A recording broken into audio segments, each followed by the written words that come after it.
Comedy of Errors, Part 1. A Walk Through Ephesus. There was once a merchant of Syracuse, called Aegeon, who had 2 baby sons, the one so like the other that it was impossible to tell them apart. At the time these children were born, Aegeon was traveling, for his business often compelled him to make long journeys. It happened that on the same day, and in the self-same inn, a poor woman had also twin sons. The parents being extremely poor, and those being the days of slavery, Aegeon bought and brought up these children to attend on his own sons. When they were still quite young, Aegeon and his wife started to return home. On the voyage back, a dreadful storm arose. The sailors saved themselves in a boat, but left the merchant, his wife, and the children on the doomed vessel. The wife, seeing the fate that threatened them, bound one of her children and one of the twin slaves to a small mast. The merchant was equally heedful of the other 2 boys, and the children being thus disposed of, the father and mother also bound themselves, one to each mast. Presently the storm abated, the sun again shone forth, and by his light the merchant saw 2 ships in the distance making towards them, one of which seemed to be from Corinth, the other from Epidaurus.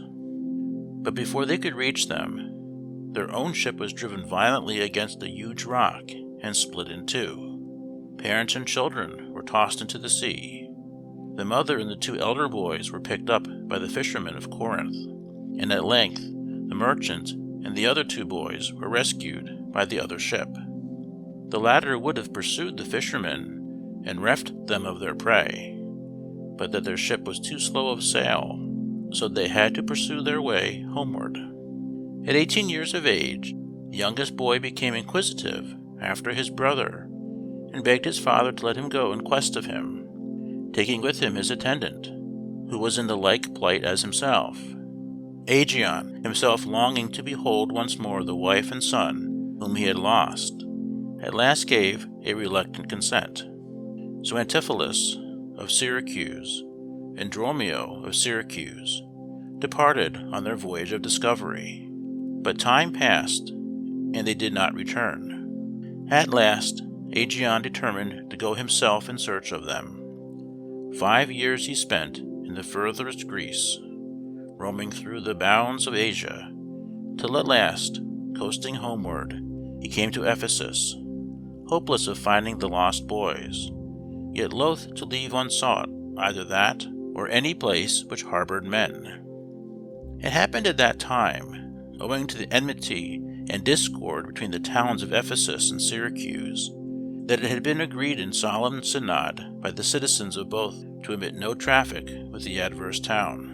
If any native of Ephesus were seen at Syracuse, or if any native of Syracuse came to the bay of Ephesus, he was to die, and his goods were to be confiscated at the disposal of the Duke, unless he could levy 1,000 marks to pay the penalty and ransom himself. Aegeon, being a native of Syracuse, on arriving at Ephesus, was arrested under the law and brought before the Duke. His possessions not amounting to the value of even 100 marks, he was condemned to die. The Duke of Ephesus, on hearing the pitiful tale which Aegeon related, would gladly, out of compassion, have released him, but it was not possible to recall the sentence of death which had been passed, unless the fine were paid.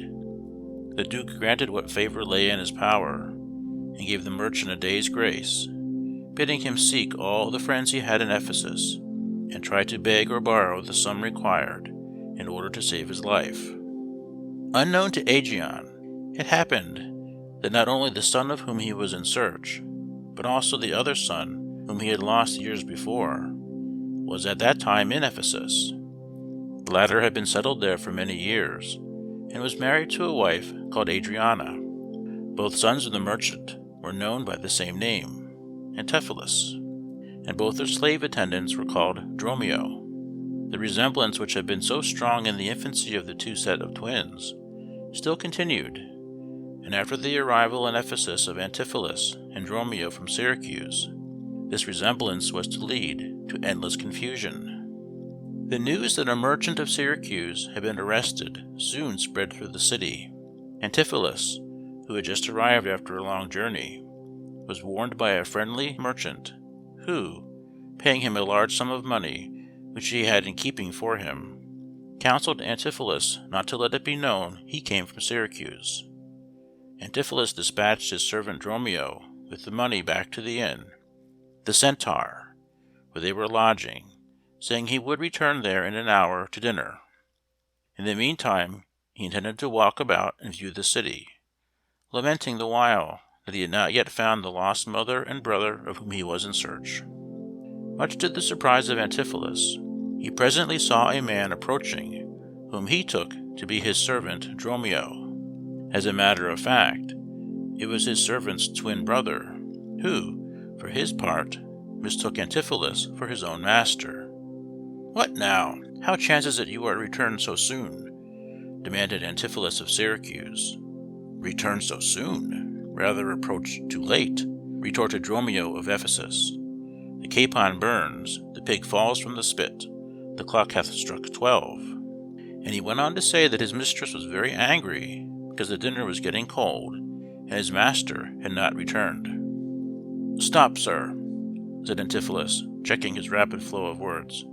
"Tell me this, I pray. Where have you left the money I gave you?" "Oh, 6 pence that I had on Wednesday last to pay the saddler for my mistress's crupper." "The saddler had it, sir. I did not keep it." "I am not in a sportive humour now," said Antipholus sternly, for he knew that Dromio was a merry fellow who loved a jest. "Tell me, and dally not, where is the money? We being strangers here, how dare you trust so great a charge out of your own custody?"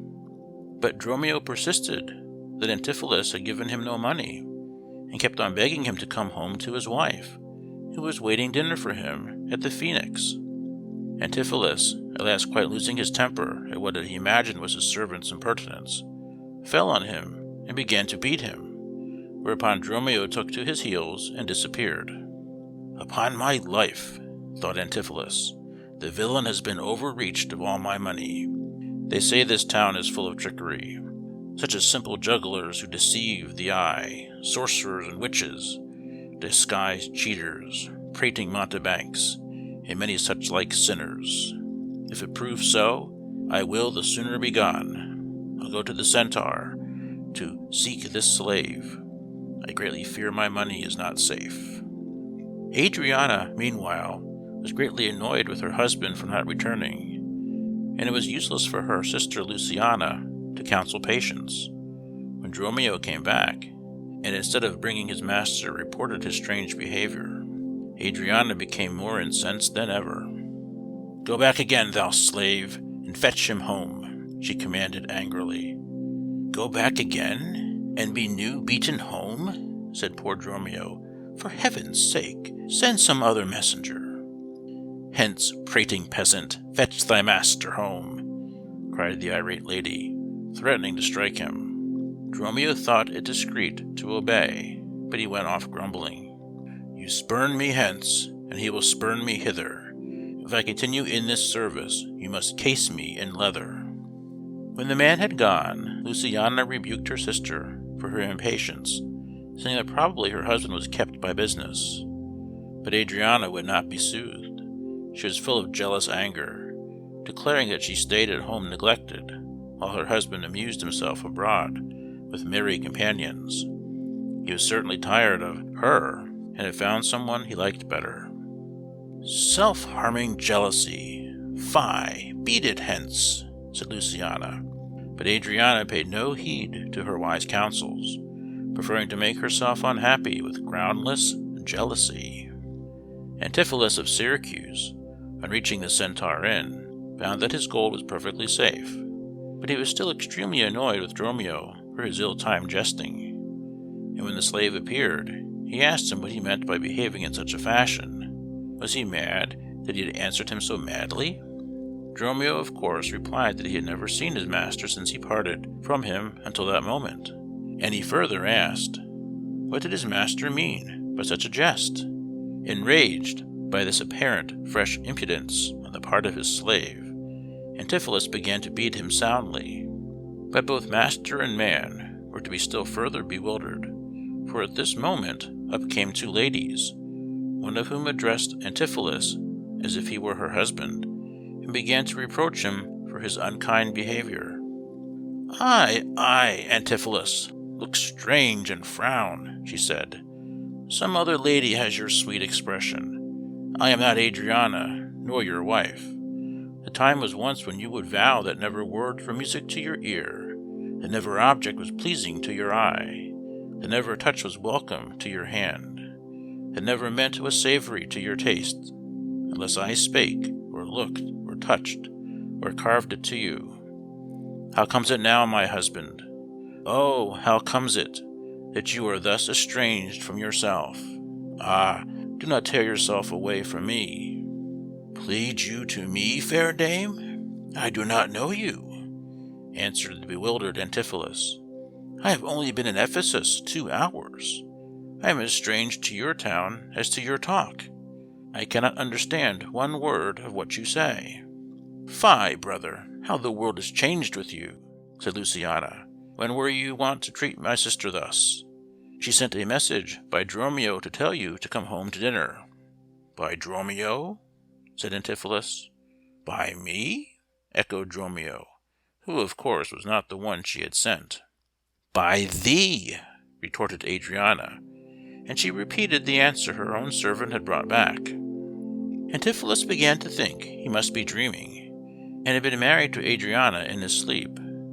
But when both the ladies insisted on his going back with them to dinner, he allowed himself to be persuaded, and determined to see what would be the end of this strange adventure. As for Dromio, he was told to act porter at the gate, and to let no one enter unless he wanted another beating.